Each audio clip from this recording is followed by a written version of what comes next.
Hi everybody, welcome and welcome back. My name is Kimiko Sumi, and today I want to talk about superficiality and why I'm not that flattered by compliments that much anymore.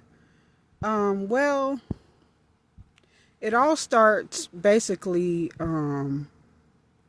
after I had a glow up, I guess you could say years ago, that started around 26 years old. Um I had, like I always talk about in my videos, I've had a major issue with my appearance and how people have treated me throughout the years.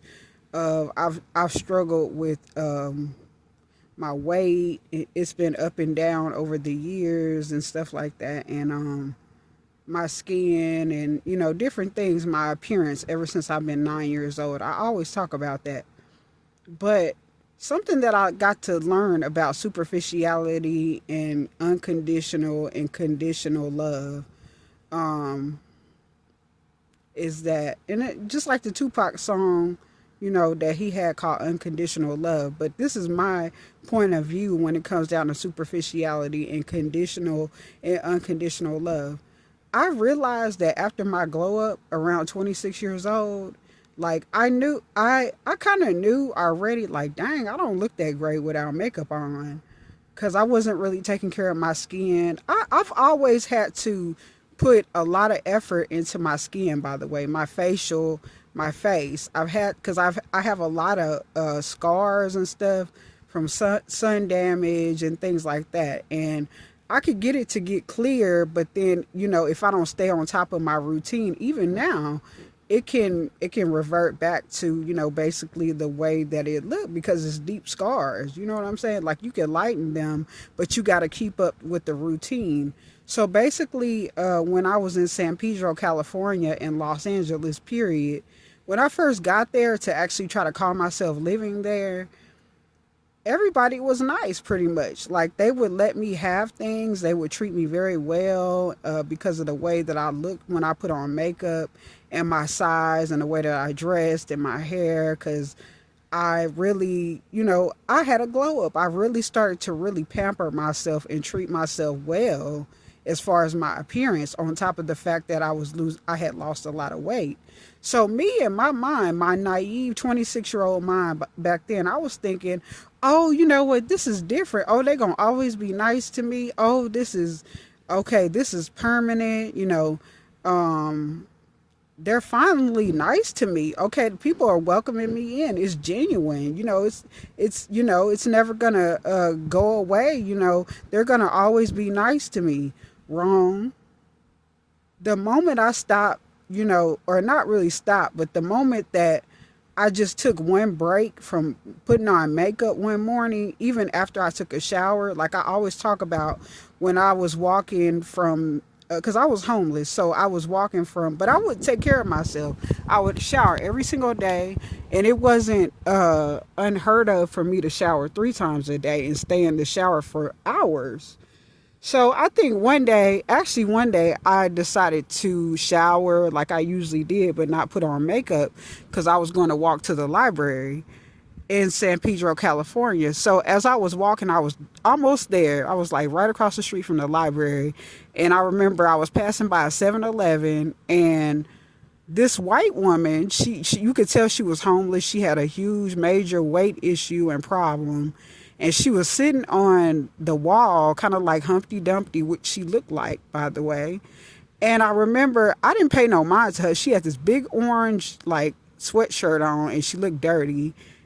She was dirty. But all of a sudden I walked past. I didn't really pay her no mind. And then when I walked past to try to get to the library, she goes, "Nigger, what are you doing here? Go back to Long Beach." And see, I look very ethnic without my makeup on, especially then. But I didn't really first of all, I never had been called a nigger until I had got to LA anyway.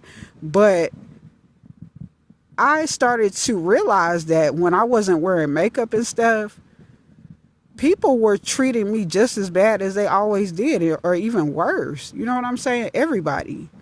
But you know what? Actually, black men, I'm going to be honest, black men and black people, they were actually more like welcoming to me, especially black men. Black men gave me unconditional love most of the time in LA. I never seen so much love from black men until I went to LA, you know? And I mean, it was very unconditional. Like Tupac Shakur said, and he is from LA. Well, he was born in New York, but he was predominantly raised and grew and lived in LA. But even, you know, how he had that song called Unconditional Love, that's how black men were actually towards me. They were even more supportive than black women, no matter how I looked. But generally, black people were more supportive and welcoming, as they should, because I'm their people. But, and I'm not saying that other races weren't nice at times, but black people were generally more forgiving. But I remember as soon as I didn't have the makeup on, it was like World War fucking III. Okay? And they let me know, they humbled me real quick. Nah, it's just the makeup. It's conditional. We don't really care for you. We don't really like you because you look like a nigger. Okay? You're obviously unambiguously black without that makeup on, and I am an unambiguous black woman. I claim that. I don't really, because most of my life, you know, I've worn makeup, you know, throughout my life, but I've been much more barefaced than ever. Okay, so I was used to racism. Actually, I didn't even probably think that it was actually racism. I just thought, well, people just don't like me. People think that I'm ugly, blah, blah, blah. But I didn't link it to the fact that my features look more stereotypical without makeup on, okay? So I was very stereotyped in Dallas too, but I didn't recognize it as racism until that woman on that drug addict, you know, with the orange shirt. She was real big and nasty looking, by San Pedro, you know, Regional Library, and she was sitting on that wall like Humpty Dumpty. And I didn't realize it until she said that. Even though she was homeless, I was like, wow. I started to have a light bulb moment. Even though the 7-Eleven people's employees, they actually came outside and actually told her to go. And they actually were unconditional, you know, supportive and nice to me. They actually, no matter how I looked, I noticed that they were always polite, respectful. And they were like Arabs, I think. But it's because, you know, 7-Eleven, it's like a franchise. It can be owned by individual owners, like different people. Like you even have Ethiopians, you have all types of people who usually own 7-Eleven. So it's not even about race, but they were very kind to me there, no matter how I looked. And that's why I always loved San Pedro, because even though I would experience a lot of racism in San Pedro without makeup on, there were still a lot of very welcoming people, and it's a lot of great memories attached to that little town, that city in the outskirts of LA. But back to that chick, that was like a wake up moment, a wake up call for me. No, they're conditional. They don't really give a fuck about you like that, Kimiko. They only they were only being really nice to you only because you looked more. Your features look more narrow when you put on makeup, and you look more ambiguous when you put on makeup, and that's the truth. Okay, I look more like my mother when I put on makeup, and my mother is very ambiguous looking. She's very exotic looking. You know, she does have a lot of Asian and Creole in her, and I actually am the one that's supposed to look like her the most, although I've been through a lot of hurdles with my appearance.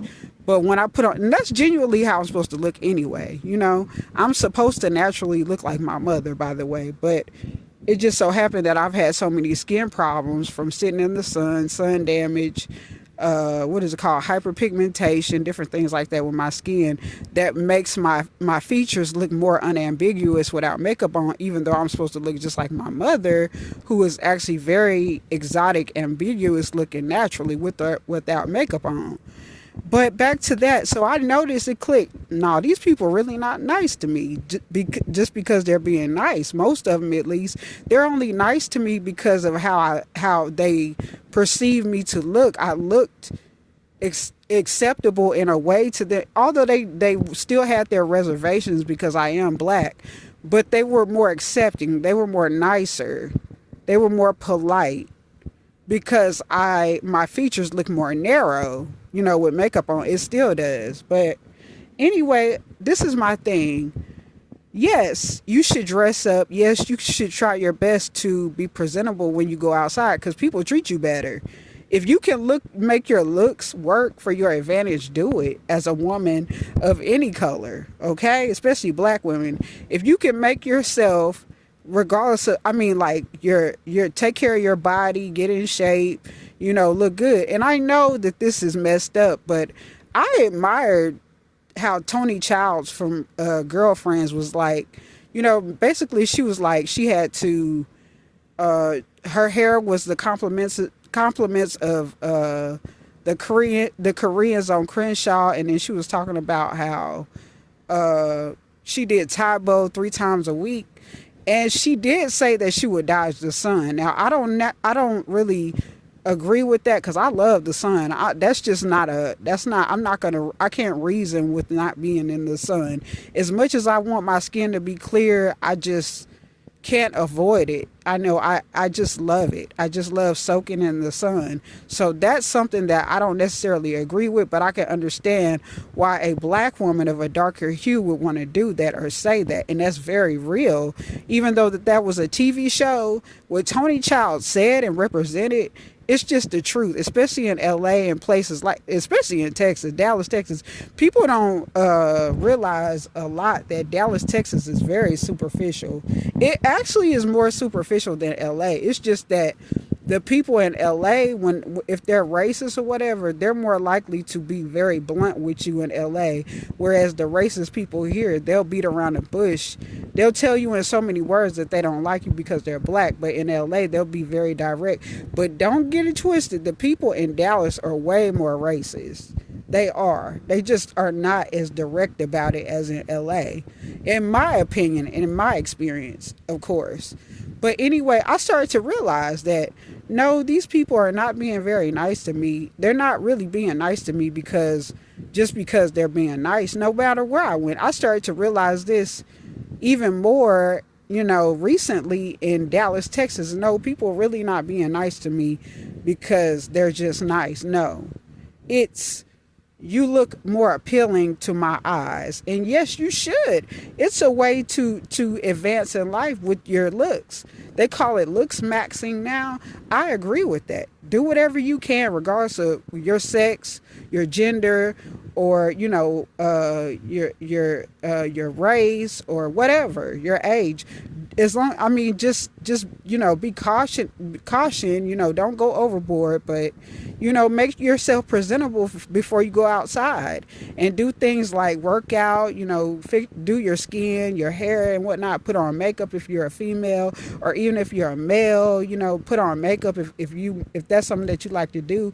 Usually that's attached to gay men, but I'm just saying, do what you gotta do, because it's the truth. People treat you better regardless, but especially as a black woman, we really have to be on top of our game, even though you might know that they're only being nice because you look put together. Okay, so I have to figure that out, especially when I got back to Dallas, and it's still indirect. It's not right out racism. It's more so of a vibe that you get. And even from the black people here, they're very racist and colorist and very prejudiced towards their own people. And they're very mean. They're way more superficial here in Dallas than they are in LA. But Dallas has grown on me. It has. I do enjoy Dallas more than I ever have, especially when I go to downtown Dallas. But do I generally like the people here? No. Do I generally like the people anywhere, even LA? Not really, no. I don't fuck with people like that anyway. I'm not rocking with people regardless of what. I don't give a fuck if it's a black woman. I'm not rocking with nobody like that no more. Because I know it's pretty much, even with black people. But honestly, in LA, the black people there were more like, they were much more together. I would say that, because I'd be like, dang, black people here in LA, they sure do know how to stick together. And I asked my roommate about that one time, and he was like, oh yeah, that's because of the Watts riots and the, what's that man's name?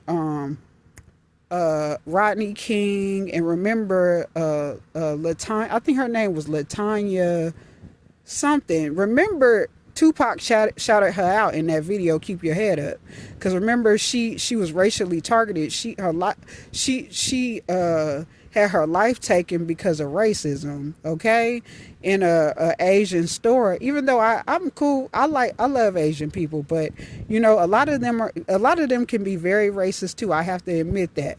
But people across the board are not very nice. But I will say that the black people in LA were way better than the ones here. And that makes sense because the ones here in the South, they still got like a very slave mindset. They do. They have a very, Stockholm syndrome to the max here because they don't know nothing else about other than kissing ass. Okay.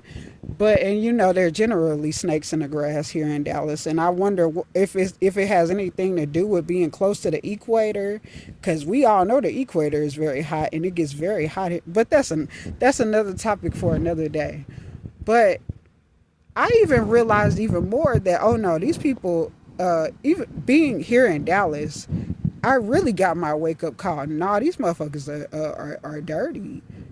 No, they not on your side because they're just being nice. No, nothing has really changed, because the moment you don't look the way they want you to look, or feel like that you deserve respect based on how you look, they're gonna be mean. They're gonna take whatever opportunity, especially here in Dallas, to put you down because of how you look. It's not that they're genuinely being nice. It's superficiality with it. It's not unconditional, like Tupac said. It's very conditional. With anybody here in the United States and across the world, people are superficial anyway. Okay? So basically, my point is that, yes, take care of yourself. Put your best foot forward when you go outside. But also know and keep in mind that people may not just be being nice to you because they're just being nice. It might just be totally based around and centered around superficiality. And you gotta be nice and be happy and grateful, but also keep in mind that they can switch up at any moment, depending on how you look, how you present yourself, what you have, Okay? So basically, this is my video, and I hope you got my point. And I hope you like, comment, subscribe, share my video, hit the notification bell if you like.